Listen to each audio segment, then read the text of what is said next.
Hi everyone, and welcome to this week's episode of Startup Stars. This week we're with Beck from Kids Audiobooks to see how she's gone since her recent release. But before we do that, let's recap.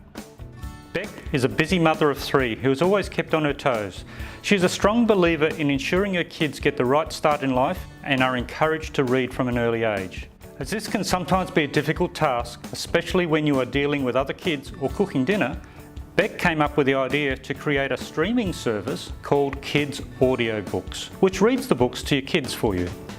First of all, let's chat with Beck about how she came up with the idea and some of the issues she stumbled across prior to her launch. I've actually had this idea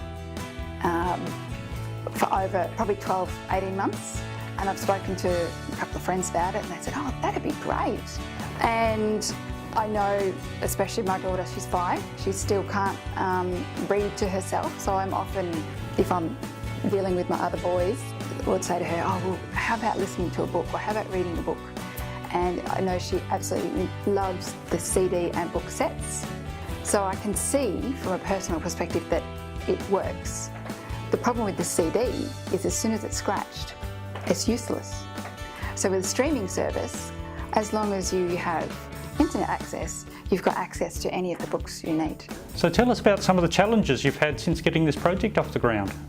Initially, I thought that I could just approach individual authors and say, hey, come on board and join Kids Audiobooks, and very quickly realised that the publishers have the rights to those books. So I need to go through the bigger publishing houses to get them to join with Kids Audiobooks. So I actually had a little bit of a pivot and thought that if I can approach independent authors that own the rights to their books, I could start to build my library and then demonstrate to the bigger publishers, this is what we're doing.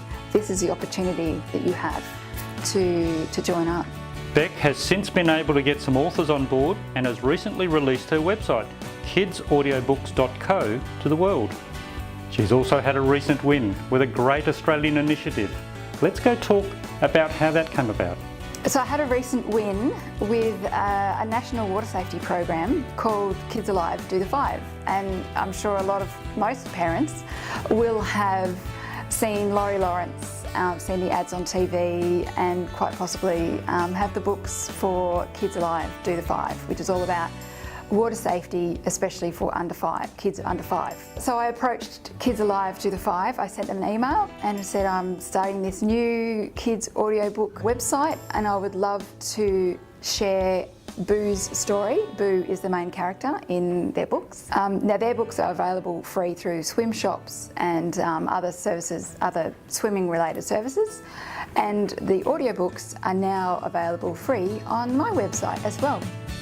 Well, it certainly looks like Beck is well on her way to turning kids' audiobooks into a huge success.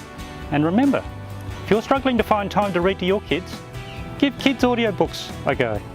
Well, that concludes this series of Startup Stars. What an exciting journey we've been on. All of our Startup Stars have had some ups and downs, but are all well and truly ready to be international superstars. The support they have offered each other has been fantastic, and I think some of them have made some lifelong friendships. Until next time, remember, if you've got an idea you want to take from Rockhampton to the world, head on down to the Smarthub and see what programs we've got to offer. I'm Mark Phillips. This has been Startup Stars. Thanks for joining us. See you next time.